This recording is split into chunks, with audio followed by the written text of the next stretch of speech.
Product manager is kind of right from the beginning to the end. Product manager's role is extremely critical. So they're definitely there right from the beginning all the way to the end. The end of life cycle is basically when your product is either shut down or pivots into a new thing or something, where you want it to have a logical closure. So till that time, the product manager's inputs are extremely vital and important. So they own the product life cycle, right? Um, so uh, so product life cycle is typically, product is born, it grows, and when I said grows, the product definitely grows in maturity, and it also grows in the number of users, most likely, that are using it. So it looks like a curve, so the growth happens, then sort of it matures at some point, where it becomes like a stable product.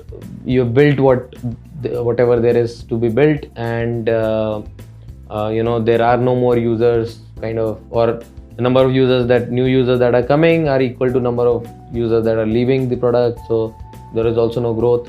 And then eventually the number of people who are leaving the product for a new product are start increasing with time, and that's when you call decline phase, or end of life cycle. So that is what a product life cycle looks like.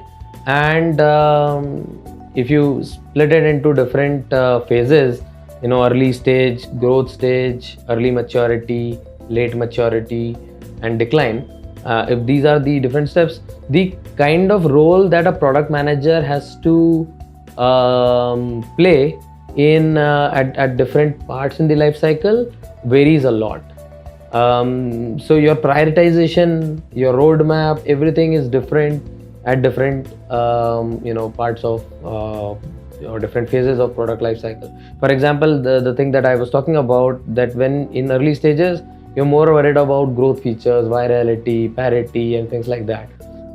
Towards early maturity, you start thinking about solving your tech debts, solving your product debts, solving your UX debts, any legal or compliance related issues, because you're already gaining maturity. You don't want to get into legal hassles or compliance related issues. You may want to also solve your security related problems.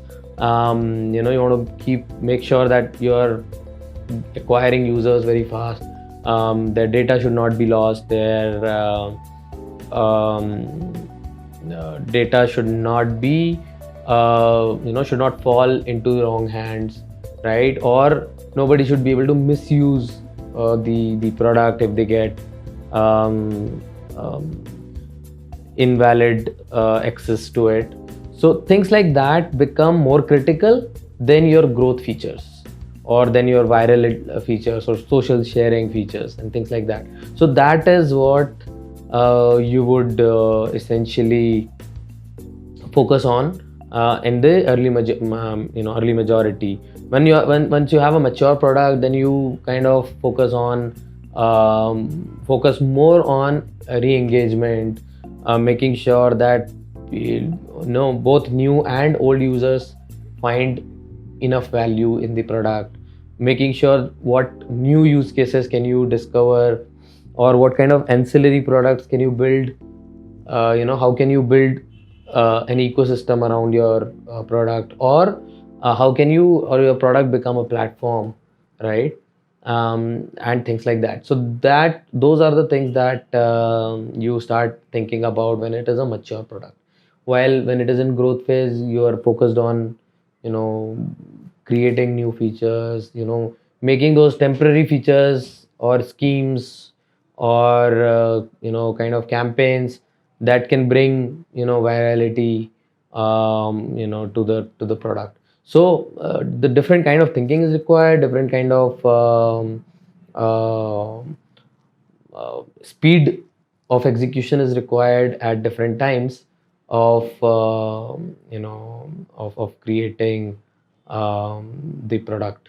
So at different times in the life cycle, a product manager is involved in different ways and has to act in different ways, right? So that answers it.